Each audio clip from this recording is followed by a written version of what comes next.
കാത്തിരിക്കുകയാണ് അർജുന് വേണ്ടി.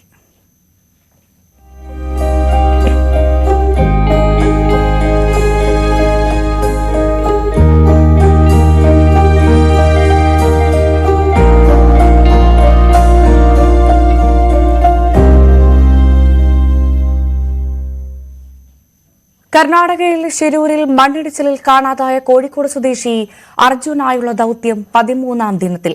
ഈശ്വർ മാൽപ്പയുടെ നേതൃത്വത്തിൽ മത്സ്യത്തൊഴിലാളികൾ ഗംഗാവലി നദിയിൽ ഇറങ്ങി ഇന്നും പരിശോധന നടത്തും. നാവികസേനയുടെ പരിശോധനയും തുടരും. ഇന്നലെ നിരവധി തവണ ഈശ്വർ മാൽപ്പെ നദിയിൽ ഇറങ്ങി പരിശോധന നടത്തിയെങ്കിലും ലോറി കണ്ടെത്താൻ കഴിഞ്ഞിരുന്നില്ല. ശിരൂരിൽ നിന്ന് എസ് വിനേഷ് കുമാറുമൊപ്പം കോഴിക്കോട് അർജുന്റെ വീട്ടിൽ നിന്ന് കെ എസ് അശ്വതിയും നമുക്കൊപ്പം ചേരും. ആദ്യം വിനേഷിലേക്കാണ്, ശിരൂരിലേക്കാണ്. വിനേഷ്, ഓരോ ദിവസവും മലയാളിക്ക് ഒരൊറ്റ ചോദ്യമേ ചോദിക്കാനുള്ളൂ: എപ്പോൾ അർജുനെ കണ്ടെത്താനാകും, അല്ലെങ്കിൽ എത്ര വേഗം അർജുനിലേക്ക് എത്താനാകുമെന്ന്. ഈ കഴിഞ്ഞ 13 ദിവസവും അതിനുള്ള ഉത്തരം നമുക്ക് ഇല്ല എന്ന്, അല്ലെങ്കിൽ അർജുനിലേക്ക് എത്താൻ സാധിച്ചില്ല എന്ന് മാത്രമേ പറയാൻ സാധിച്ചുള്ളൂ. ഈ വാർത്തയ്ക്ക് വേണ്ടി മാത്രം കാത്തിരിക്കുകയാണ് മലയാളി ഇപ്പോൾ. പക്ഷേ ഇത്ര ദിവസം പിന്നിട്ടിട്ട് പോലും നമുക്കതിന് ഉത്തരം നൽകാൻ സാധിച്ചില്ല എന്നതാണ് ഏറെ വേദനിപ്പിക്കുന്ന കാര്യം. ഇന്ന് നമുക്ക് അർജുനിലേക്ക് എത്താൻ സാധിക്കുമോ എന്നുള്ള ചോദ്യമാണ് ഇന്നും ചോദിക്കാനുള്ളത്. വിനേഷ്, എന്താണ് ശിരൂരിൽ നിന്ന് ലഭിക്കുന്ന ഏറ്റവും പുതിയ വിവരങ്ങൾ? തിരച്ചിൽ ആരംഭിച്ചിട്ടുണ്ടോ?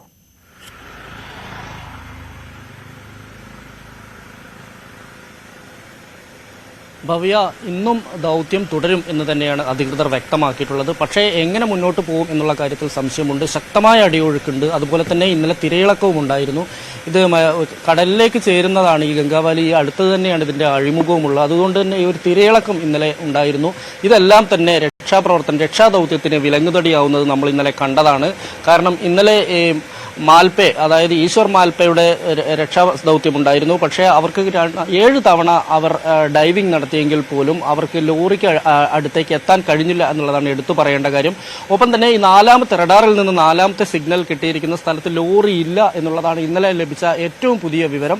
പക്ഷേ ഇന്നലെ വന്ന ഏറ്റവും വലിയ വിവരം അതുതന്നെയായിരുന്നു. കാരണം ഇതുവരെയും ലോറി അവിടെ ഉണ്ടായിരുന്നു എന്നുള്ള പ്രതീക്ഷയിലാണ് ഈ 4ാമത്തെ സിഗ്നൽ ലഭിച്ചിരിക്കുന്ന റഡാറിൽ നിന്ന് 4ാമത്തെ സിഗ്നൽ ലഭിച്ചിരിക്കുന്ന മൺകൂനയോട് ചേർന്നുള്ള സ്ഥലത്തായിരുന്നു തെരച്ചിൽ നടത്തിയത്. പക്ഷേ അവിടെ ലോറി കണ്ടെത്താൻ കഴിഞ്ഞില്ല എന്നാണ് ഇന്നലെ ഉത്തരകന്നഡ ജില്ലാ കളക്ടർ ലക്ഷ്മിപ്രിയ പറയുന്നത്. എന്തായാലും അത്തരത്തിലുള്ള തിരച്ചിൽ വരും മണിക്കൂറുകളിലും ഉണ്ടാവും. അതായത് ഈ മാൽപ്പെ സംഘത്തെ ഉപയോഗിച്ചുകൊണ്ട് ഇന്നും തിരച്ചിൽ തുടരും എന്ന് തന്നെയാണ് അധികൃതർ പറയുന്നത്. ഒപ്പം തന്നെ നേവിക്ക് അവിടെ ഡൈവിംഗ് ചെയ്യാൻ കഴിയുമോ എന്ന് പരിശോധിക്കുന്നുണ്ട്. എന്തായാലും വെള്ളം ഇപ്പോഴും 5 നോട്ട്സിന് മുകളിലാണ്. അതുകൊണ്ട് തന്നെ 3 നോട്ട്സോളം വെള്ളം അടിയൊഴുക്ക് കുറയേണ്ടതുണ്ട്. അത്തരം കുറയുകയാണെങ്കിൽ മാത്രമായിരിക്കും നേവിക്ക് ഇവിടെ എന്തെങ്കിലും ചെയ്യാൻ കഴിയുകയുള്ളൂ. പക്ഷേ ഇപ്പോഴത്തെ സാഹചര്യത്തിൽ നേവിക്ക് ഇവിടെ ഒന്നും ചെയ്യാൻ കഴിയില്ല എന്ന് തന്നെയാണ് അറിയാൻ കഴിയുന്നത്. ഒപ്പം തന്നെ ഈ ഫ്ലോട്ടിംഗ് ബ്രിഡ്ജ് സ്ഥാപിക്കുന്നതിന് ആവശ്യമായ എക്യുപ്മെന്റ്സ് ഉപയോഗിച്ച് എത്തുന്നുണ്ട്. അത് എത്തിക്കഴിഞ്ഞാൽ, രാജസ്ഥാനിൽ നിന്നാണ് വരേണ്ടത്, അത് എത്തിക്കഴിഞ്ഞാൽ അത്തരത്തിലുള്ള ഒരു പരീക്ഷണം കൂടി നടത്തേണ്ടിയിരിക്കുന്നു എന്ന് തന്നെയാണ് അധികൃതർ പറയുന്നത്. എന്തായാലും അല്പസമയത്തിനകം തന്നെ മന്ത്രിമാരായ റിയാസും AK ശശീന്ദ്രനും ഇങ്ങോട്ട് തിരിക്കും. അതിനുശേഷം മാധ്യമങ്ങളെ കാണും എന്നാണ് ഇപ്പോൾ നമുക്ക് ലഭിക്കുന്ന വിവരം. ഭവ്യ, വിനേഷ, ഇന്നലത്തെ ദൗത്യത്തിന്റെ ഒരു പോരായ്മ കൂടി പരിഹരിച്ചായിരിക്കില്ലേ അപ്പോൾ ഇന്നത്തെ തിരച്ചിൽ ആരംഭിക്കുക?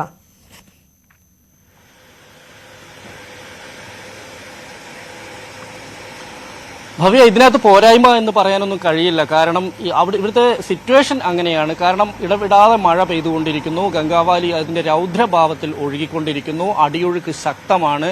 കലങ്ങി മറിഞ്ഞ ഒരവസ്ഥയാണ്. ഇങ്ങനെ ഒരു സിറ്റുവേഷനിൽ ആ ലോറി കണ്ടെത്തുക എന്നുള്ളത്, കാരണം ഈ മണ്ണിടിച്ചിലോടുകൂടി ലോറി, കല്ലും മണ്ണും കൊണ്ട് ലോറി ഒരുപക്ഷെ പുഴയിലേക്ക് അങ്ങനെ ഒഴുകിപ്പോയതാണ്. അത് എവിടെയാണ് ഉള്ളത് എന്നുള്ളതാണ് തന്നെയാണ് പ്രശ്നം. ലോറിയുടെ കാര്യത്തിൽ ഇപ്പോഴും ഒരു വ്യക്തമായ സ്ഥലത്ത് ലോറി ഉണ്ട് എന്ന് ഇനിയും അവർക്ക് അങ്ങനെ കണ്ടെത്താൻ കഴിഞ്ഞിട്ടില്ല എന്നുള്ളതാണ് എടുത്തു പറയേണ്ട കാര്യം. അതാണ് പലയിടത്തും തെരഞ്ഞുകൊണ്ടിരിക്കുന്നത്. സിഗ്നൽ കിട്ടുന്ന സ്ഥലത്ത് ഒരുപക്ഷെ മറ്റെന്തെങ്കിലും ലോഹങ്ങളുണ്ടെങ്കിൽ അവിടെ നിന്നും റഡാറിലേക്ക് സിഗ്നൽ കിട്ടും. അത് ലോറി തന്നെ ആയിക്കൊള്ളണമെന്നില്ല. സാധാരണ നിലയിൽ മണ്ണിടിഞ്ഞു വരുമ്പോൾ അതിന്റെ കൂടെ അവിടെ ഉണ്ടായിരുന്ന ഇരുമ്പിന്റെ പോസ്റ്റ് ഉണ്ടെങ്കിൽ അതും മറ്റുള്ള അങ്ങനത്തെ അത്തരം ലോഹ സാന്നിധ്യമുള്ള അല്ലെങ്കിൽ ലോഹമുള്ള സാധനങ്ങളെല്ലാം ഒഴുകി അതിന്റെ കൂടെ പോകും. നമുക്കറിയാം, ടെലിഫോൺ പോസ്റ്റ് ഉണ്ടാവും, ഇലക്ട്രിക് പോസ്റ്റ് ഉണ്ടാവും, ഇരുമ്പിന്റെ ഉണ്ടാവും, കമ്പി ഉണ്ടാവാം. അത്തരത്തിലുള്ള ഇങ്ങനെയുള്ള സാധനങ്ങളെല്ലാം തന്നെ കുത്തിയൊലിച്ചു പോകും. അപ്പോൾ ഇത് ഉള്ള സ്ഥലങ്ങളിലെല്ലാം തന്നെ ഈ റഡാറിൽ നിന്ന് സിഗ്നൽ വരും. അവിടെ എല്ലാം ലോറി ഉണ്ടെന്നുള്ള രീതിയിൽ തിരയാൻ കഴിയാത്തൊരു സ്ഥിതിവിശേഷമാണുള്ളത്. എന്നാൽ ഇന്നലെ ഇവർ ഈ മാൽപേ സംഘം, അതായത് ഈ മത്സ്യത്തൊഴിലാളികളുടെ റെസ്ക്യൂ സംഘം ഇന്നലെ ഇവിടെ വെള്ളത്തിൽ മുങ്ങിയ സമയത്താണ് ഇവിടെ ലോറി ഇല്ല എന്നുള്ളത് വ്യക്തമായതാണ്. 7 തവണ അവരവിടെ ശ്രമം നടത്തിയാലും 3ാമത്തെ തവണ ഒരു വേള അതിന്റെ വടം പൊട്ടി ഈ ഈശ്വർ മാൽപേ ഒലിച്ചു പോകുന്ന ഒരു അവസ്ഥയിലേക്ക് കാര്യം എത്തിയിരുന്നു. നാവികസേന ഇടപെട്ടാണ് നാവികസേനക്കാരാണ് അദ്ദേഹത്തെ രക്ഷപ്പെടുത്തിയത്. എന്തായാലും അത്തരത്തിലുള്ള പ്രശ്നങ്ങളെല്ലാം തന്നെയുണ്ട്. ഗംഗാവാലി ശക്തമായി ഒഴുകിക്കൊണ്ടിരിക്കുന്നു. അടിയൊഴുക്ക് ശക്തമാണ്. ഈ ഒരു സാഹചര്യത്തിൽ, അതായത് ഈ ഒരു 6 നോട്ട്സിന്റെ മുകളിലുള്ള ഈ ഒരു അവസ്ഥയിൽ വേറെ ഒന്നും ചെയ്യാനില്ല എന്ന് തന്നെയാണ് നേവി പറയുന്നത്. ഇതിനകത്ത് ഇനി ചെയ്യാൻ കഴിയുന്നത് ഫ്ലോട്ടിംഗ് ബ്രിഡ്ജ് സ്ഥാപിക്കുക. പക്ഷേ അത് എത്രത്തോളം സാധ്യമാകും എന്നുള്ളത് പരിശോധിക്കണം എന്ന് തന്നെയാണ് ജില്ലാ കളക്ടർ പറയുന്നത്. കാരണം അതിന്റെ എക്യുപ്മെന്റ്സ് ഒന്നും ഇവിടെ ഇല്ല. രാജസ്ഥാനിൽ എത്തേണ്ടതുണ്ട്. അത് എത്രയും പെട്ടെന്ന് കൊണ്ടുവന്ന് തിരയുക എന്നുള്ളതാണ്. പക്ഷേ അപ്പോഴും നമ്മുടെ മുമ്പിൽ അവശേഷിക്കുന്ന ഒരു ചോദ്യമുണ്ട്. ഈ ലോറി ഉണ്ടോ ഇവിടെ? ലോറിക്കകത്ത് അർജുൻ ഉണ്ടോ എന്നുള്ള കാര്യം. കാരണം ഈ 4 സ്ഥലത്ത് നിന്നാണ് സിഗ്നൽ ലഭിച്ചിട്ടുള്ളത്. അതിൽ 4ാമത്തെ സ്ഥലത്ത് ഇന്നലെ ലോറി ഇല്ല. അവിടെ മണ്ണും ചെളിയും മാത്രമാണ് അവിടെ ഉള്ളത്. ലോറി ഇല്ല. ലോറിയുടെ ക്യാബിൻ അവിടെ ഇല്ല എന്നുള്ളതാണ് വിവരം. അങ്ങനെയാണെങ്കിൽ മറ്റു സ്ഥലങ്ങളിൽ കൂടി ഇത് പരിശോധിക്കും. ആ സ്ഥലങ്ങളിലും ലോറിയല്ല മറ്റേന്തെങ്കിലും ലോഹവസ്തുക്കളാണെങ്കിൽ പിന്നെ ദൗത്യം എങ്ങനെ ദൗത്യം മുന്നോട്ട് പോകും എന്നുള്ള കാര്യത്തിൽ സംശയമുണ്ട്. അതുമാത്രമല്ല, ഈ ലോറിക്കകത്ത് അർജുൻ ഉണ്ട് എന്നുള്ളത് കൊണ്ടാണ് നമ്മൾ പ്രധാനമായും ഈ ലോറി തിരയുന്നത്. അർജുൻ അതിനകത്തുണ്ടോ എന്നുള്ളത് കൂടി, അതിനും കൂടി ഒരു സ്ഥിരീകരണം ഉണ്ടാവേണ്ടതുണ്ട്. അതിന്റെ എല്ലാം ആ കാര്യങ്ങളെല്ലാം കണ്ടെത്തുന്നതിന് വേണ്ടിയാണ് ഇനിയത്തെ ഈ നിർണായകമായ മണിക്കൂർ. ഇന്നലെ നമ്മൾ പ്രതീക്ഷിച്ചതാണ് മാൽപേ സംഘത്തിന് ഇത് കണ്ടെത്താൻ കഴിയും, ഇതിന്റെ ക്യാബിൻ, ലോറിയുടെ ക്യാബിൻ കണ്ടെത്താൻ കഴിയും എന്നല്ല നമ്മൾ പ്രതീക്ഷിച്ചതാണ്. ഏത് കുത്തൊഴുക്കിനെയും അതിജീവിക്കാൻ ശേഷിയുള്ള വൈദഗ്ധ്യം നേടിയ പരമ്പരാഗത മത്സ്യത്തൊഴിലാളി, പരമ്പരാഗതമായും അവർ ഇത്തരത്തിലുള്ള റെസ്ക്യൂ ചെയ്യുന്നൊരു മത്സ്യത്തൊഴിലാളികളാണ്. പക്ഷേ അവർക്ക് ഇന്നലെ കണ്ടെത്താൻ കഴിഞ്ഞില്ല. പക്ഷെ ലോറി അവിടെ ഇല്ല എന്നുള്ളത് കണ്ടെത്തി കഴിഞ്ഞിരിക്കുന്നു. ഇന്ന് ബാക്കി 3 സിഗ്നൽ കിട്ടിയ 3 സ്ഥലങ്ങളിലേക്കാണ് തെരച്ചിൽ. അത് പരമാവധി ഈശ്വർ മാൽപേ സംഘത്തെ ഉപയോഗിച്ചുകൊണ്ട് തന്നെയായിരിക്കും ആ തെരച്ചിൽ ഉണ്ടാവുക. അതുപോലെ തന്നെ നേവിയും മറ്റ് സംവിധാനങ്ങളും ഉപയോഗിക്കാൻ കഴിയുന്ന പോലെ തന്നെ അങ്ങനെയും തെരച്ചിലുണ്ടാവും. കരയിലും തെരച്ചിൽ നടന്നുകൊണ്ടിരിക്കുന്നുണ്ട്. കരസേന 7-8 മണിയോടുകൂടി തന്നെ കരസേന എത്തും. അവർ കരയിലുള്ള മണ്ണ് നീക്കിയും അതുപോലെ തന്നെ ഹൈവേയിലേക്ക് പോയിരിക്കുന്ന ഹൈവേ ബ്ലോക്ക് ആവുന്ന രീതിയിലേക്ക് മണ്ണുണ്ടായിരുന്നു. അതെല്ലാം പൂർണ്ണമായി നീക്കിക്കഴിഞ്ഞു. അവിടെ ഇനിയും തെരച്ചിൽ കരയിൽ നടത്തിക്കൊണ്ടിരിക്കുന്നുണ്ട്. ഇങ്ങനെയെല്ലാം തന്നെ ദൗത്യം മുന്നോട്ട് പോയിക്കൊണ്ടിരിക്കുകയാണ്. അപ്പോഴും അനിശ്ചിതത്വം ബാക്കിയാണ്. കാരണം ആ ലോറി കണ്ടെത്തുമോ, അതിനകത്ത് അർജുൻ ഉണ്ടാവുമോ എന്നുള്ളത് തന്നെയാണ് പ്രധാനം. അതിലേക്കാണ് ഇന്ന് പ്രധാനമായും പോവുക എന്നാണ് നമുക്ക് ഇപ്പോൾ ലഭിക്കുന്ന വിവരം. തീർച്ചയായും വിനേഷ് സൂചിപ്പിച്ചതുപോലെ തന്നെ ഗംഗാവലി പുഴയുടെ അടിയൊഴുക്ക് അത് നമ്മൾ പ്രതീക്ഷിച്ചതിലും അല്ലെങ്കിൽ ഉദ്യോഗസ്ഥരടക്കം പ്രതീക്ഷിച്ചതിലും അപ്പുറമാണ് എന്നാണ് ഓരോ ദിവസവും നമുക്ക് ലഭിക്കുന്ന റിപ്പോർട്ടുകൾ. അത്രമാത്രം വലിയ അടിയൊഴുക്കിനെ അതിജീവിക്കാൻ സാധിക്കുന്ന പോലുമില്ല. നമ്മുടെ മത്സ്യത്തൊഴിലാളികൾക്ക് പോലും സാധിക്കാത്തൊരു സാഹചര്യത്തിലേക്ക്, നമ്മുടെ ഉദ്യോഗസ്ഥർക്ക് സാധിക്കാത്തൊരു സാഹചര്യം. ഒപ്പം പ്രകൃതിയുടെ ഒരു വലിയ വിളയാട്ടം കൂടി ഉണ്ട് അവിടെ. കാരണം ഒട്ടും പ്രതീക്ഷിക്കാത്ത പ്രതികൂല സാഹചര്യം കൂടി, പ്രതികൂല കാലാവസ്ഥ കൂടി വില്ലനാകുന്ന ഒരു സാഹചര്യമുണ്ട് അർജുന്റെ തിരച്ചിലിന്. ഇന്നത്തെ ഒരു കാലാവസ്ഥയുടെ ഒരു അപ്ഡേറ്റ് എങ്ങനെയാണ് വിനേഷ്?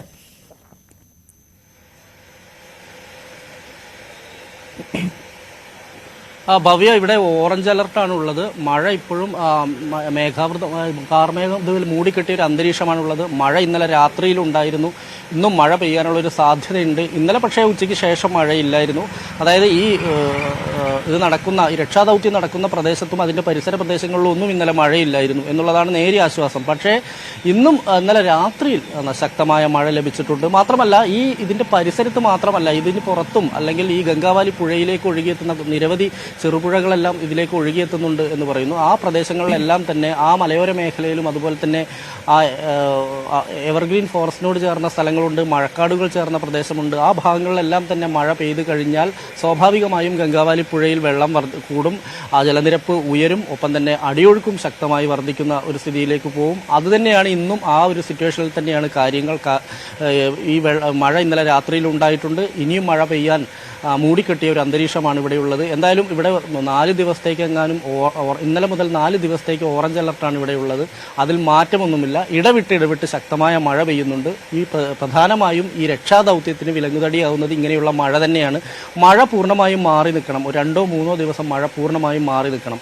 അങ്ങനെ വരുമ്പോൾ ഗംഗാവാലിയിലെ ജലനിരപ്പ് താഴണം. ഒപ്പം തന്നെ ഈ അടിയൊഴുക്ക് ഒരു 3 നോട്ട്സിൽ എത്തി നിൽക്കണം. അങ്ങനെ വരികയാണെങ്കിൽ മാത്രമാണ് നേവിക്ക് ഇതിനകത്തേക്ക് ഡൈവ് ചെയ്യാൻ കഴിയുകയുള്ളൂ. ആ സംവിധാനങ്ങൾ ഉപയോഗിച്ചുകൊണ്ട് ഈ റഡാറിൽ നിന്നുള്ള സിഗ്നൽ അനുസരിച്ചുകൊണ്ടുള്ള സ്ഥലത്ത് പരിശോധന നടത്താൻ കഴിയുകയുള്ളൂ. പക്ഷേ അത് കഴിയാതെ വന്നതുകൊണ്ടാണ് ഈ മുങ്ങൽ വിദഗ്ധരെ, മത്സ്യത്തൊഴിലാളികളായ മുങ്ങൽ വിദഗ്ധർ മാൽപേ സംഘത്തിനെ വിളിക്കുന്നത്. മാൽപേ സംഘം എത്തുന്നു. മാൽപേ സംഘം പക്ഷേ അവർക്ക് അവരുടെ കഴിയുന്ന രീതിയിൽ അവർ നന്നായി തന്നെ ശ്രമിച്ചിട്ടുണ്ട്. പക്ഷേ അത് ഈ ശക്തമായ അടിയൊഴുക്കിനെ അവർക്കും അതിജീവിക്കാൻ കഴിയാതെ വരുന്നു എന്നുള്ളതാണ് ഇതിനകത്ത് എടുത്തു പറയേണ്ട കാര്യം. അടിയൊഴുക്ക് മാത്രമല്ല, കലങ്ങി മറിഞ്ഞു പോകുന്നു, ചെളിയാണ് പോകുന്നത്. ഒപ്പം തന്നെ അതിൻ്റെ ഈ പുഴയുടെ മധ്യത്തിൽ തന്നെ മൺകൂനയുണ്ട്, അതെല്ലാം തന്നെ കലങ്ങി ചെളിയായിട്ടുണ്ട്. ആ ഭാഗത്താണ് ഈ ലോറി ഉണ്ട് എന്ന് പറഞ്ഞ് തെരച്ചിൽ നടത്തിക്കൊണ്ടിരിക്കുന്നത്. പക്ഷേ അവിടെ ലോറി ഇന്നലെ കണ്ടെത്താൻ കഴിഞ്ഞിട്ടില്ല. ബാക്കി സിഗ്നൽ കിട്ടിയിരിക്കുന്ന ഈ പുഴയിൽ നിന്ന് തന്നെ 1, 2, 3 ഭാഗങ്ങൾ പുഴയിൽ നിന്ന് തന്നെ സിഗ്നൽ ലഭിച്ചിട്ടുണ്ട്. ആ ഭാഗത്തായിരിക്കും ഇന്ന് പ്രധാനമായും തിരയുക എന്ന് തന്നെയാണ് പറയുന്നത്. എന്തായാലും മന്ത്രിമാരൊക്കെ ഇവിടെ തന്നെ ക്യാമ്പ് ചെയ്യുന്നുണ്ട്. മന്ത്രി PM മുഹമ്മദ് റിയാസ് ഉണ്ട്, AK ശശീന്ദ്രനുണ്ട്, MLA മാരായ പിന്നെ സച്ചിൻ ദേവ് ഉണ്ട്, അതുപോലെ തന്നെ ലിൻഡോ ജോസഫ് ഉണ്ട്, ഉൾപ്പെടെയുള്ള ആളുകൾ ഇവിടെ തന്നെ ക്യാമ്പ് ചെയ്ത് ഇതിന്റെ കാര്യങ്ങൾ കൃത്യമായി നേതൃത്വം നൽകുന്നുണ്ട്. ഒപ്പം തന്നെ രാവിലെ മുതൽ തന്നെ സജീവമായി ജില്ലാ കലക്ടറും എത്തുന്നുണ്ട്. ഇവിടുത്തെ MLA സതീഷ് കൃഷ്ണ സെയിൽ ഇവിടെ തന്നെയുണ്ട്. ഇങ്ങനെ എല്ലാവരും ഇവിടെ തന്നെ നിന്നുകൊണ്ട് ഈ ലോറിക്ക് വേണ്ടിയും അർജുനു വേണ്ടിയും തിരച്ചിൽ തുടർന്നുകൊണ്ടിരിക്കുകയാണ്. പക്ഷേ ഇന്നെങ്കിലും നമുക്ക് അനുകൂലമായ ഒരു സാഹചര്യത്തിൽ, അല്ലെങ്കിൽ ഇന്നെങ്കിലും ഒരു പ്രതീക്ഷ, ആ ലോറി തിരിച്ചു കിട്ടും എന്നുള്ള പ്രതീക്ഷ നടക്കുമോ അല്ലെങ്കിൽ അത് സാധ്യമാവുമോ എന്നുള്ളത് നമുക്ക് എന്തായാലും വരും മണിക്കൂറുകൾ കാത്തിരുന്ന് കാണേണ്ടി വരും. വിനേഷ് സൂചിപ്പിച്ചതുപോലെ തന്നെയാണ് എന്തായാലും അർജുനെ തിരികെ കൊണ്ടുവരിക എന്നത് തന്നെയായിരുന്നു നമ്മുടെ ലക്ഷ്യം. പക്ഷേ ഈ പ്രകൃതി ഒരുക്കുന്ന തിരക്കഥയ്ക്ക് നമ്മൾ എത്ര എഴുതിയാലും അതിന്റെ അവസാനം അല്ലെങ്കിൽ ആ ഒരു രംഗം പൂർത്തിയാകുകയില്ലല്ലോ. അതാണല്ലോ നമുക്ക് അവിടെ നിന്നും ഓരോ ദിവസവും മനസ്സിലാകുന്നത്. വിനേഷ സൂചിപ്പിച്ചതുപോലെ നമ്മുടെ MLA മാരൊക്കെ അവിടെ തുടരുന്നുണ്ട്, മന്ത്രിയടക്കം അവിടെ തുടരുന്നുണ്ട്.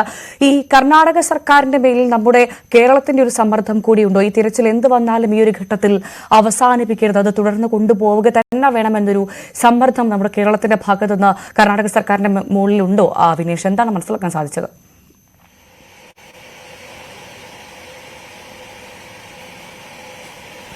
ഭവ്യ, ഇന്നലെ തന്നെ ദൗത്യം ഏറെക്കുറെ അവസാനിപ്പിക്കാനുള്ളൊരു തീരുമാനത്തിലായിരുന്നു. അപ്പോഴത്തേക്ക് മിനിയാന്ന് വൈകുന്നേരത്തോടു കൂടി തന്നെ അങ്ങനെ ഒരു തീരുമാനത്തിലേക്ക് എത്തിയതാണ്.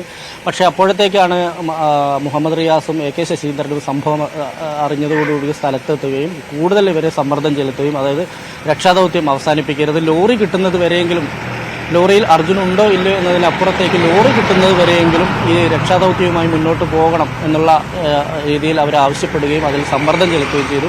ഒപ്പം തന്നെ മുഖ്യമന്ത്രിയുടെ ഓഫീസിൽ നിന്നുൾപ്പെടെ കർണാടക മുഖ്യമന്ത്രിയുടെ ഓഫീസിലേക്ക് സമ്മർദ്ദം ചെലുത്തുകയും ചീഫ് സെക്രട്ടറി ഉൾപ്പെടെയുള്ളവർ നിരന്തരമായി ആശയവിനിമയം നടത്തിക്കൊണ്ടിരിക്കുന്നുണ്ട്. ഈ ഒരു സാഹചര്യത്തിലാണ് ഇനിയും തുടരാൻ തീരുമാനിച്ചത്. പക്ഷേ ഇന്ന് ഈ ഒരു ദൗത്യം നടത്തിയതിന് ശേഷം വരും ദിവസങ്ങളിൽ ഇത് തുടർന്നു പോകുമോ എന്നുള്ള കാര്യത്തിൽ സംശയമുണ്ട്. കാരണം അത്രത്തോളം അടിയൊഴുക്കും പ്രശ്നങ്ങളുമുണ്ട്. നദിയിലിറങ്ങാൻ കഴിയാത്തൊരവസ്ഥയാണ്. ഈ നദിയിലിറങ്ങാൻ കഴിയാത്തൊരവസ്ഥയിൽ എങ്ങനെ ഇത് സാധ്യമാകും എന്നുള്ള ഒരു ചോദ്യം അവശേഷിക്കുന്നുണ്ട്. എന്തായാലും അതെല്ലാം തന്നെ കൃത്യമായി തന്നെ ഇന്ന് അതിന്റെ യോഗത്തിൽ സംസാരിക്കും. മുഹമ്മദ് റിയാസും AK ശശീന്ദ്രനും എല്ലാം തന്നെ ഇന്ന് ദൗത്യം സംബന്ധിച്ച് കൃത്യമായി തന്നെ ഇവരുമായി സംസാരിക്കും, കർണാടകയുമായി സംസാരിക്കും. അതിനുശേഷം ദൗത്യം എങ്ങനെ തുടരേണ്ടതുണ്ടോ, അല്ലെങ്കിൽ ഈ ഞാൻ നേരത്തെ സൂചിപ്പിച്ച പോലെ 3 സ്ഥലത്ത് നിന്ന് കൂടെ സിഗ്നൽ ലഭിച്ചിട്ടുണ്ട് റഡാറിൽ. ഇവിടെ ആയിരിക്കും പ്രധാനമായും പരിശോധനയുണ്ടാവുക. ആ പരിശോധന സംബന്ധിച്ചുള്ള ഒരു തീരുമാനം ഇന്ന് രാവിലെ നടക്കുന്ന മീറ്റിംഗിലുണ്ടാവും. എന്തായാലും ഇവർ അല്പസമയത്തിനകം തന്നെ ഈ സംഭവം നടന്ന സ്ഥലത്തേക്ക് മന്ത്രിമാർ തിരിക്കും എന്നാണ് ഇപ്പോൾ നമുക്ക് ലഭിക്കുന്ന വിവരം. തീർച്ചയായും എന്തായാലും അർജുനുമായി ഈശ്വർ മാൽപേക്ക് ഗംഗാവലിയുടെ ആഴങ്ങളിൽ നിന്ന് ഉയർന്നു വരാൻ സാധിക്കട്ടെ എന്ന് മാത്രമാണ് നമുക്ക് പറയാനുള്ളത്, പ്രാർത്ഥിക്കാനുള്ളത്.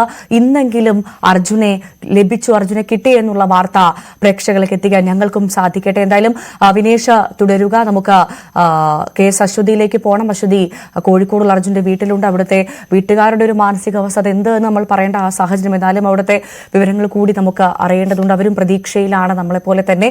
എന്തായാലും അവിടേക്ക് നമുക്ക് പോകണം, കോഴിക്കോടേക്കും പോകണം. ആ നിങ്ങളെ 2 പേരിലേക്ക് ഞാൻ എത്താം ഒരു ഇടവേളയ്ക്ക് ശേഷം.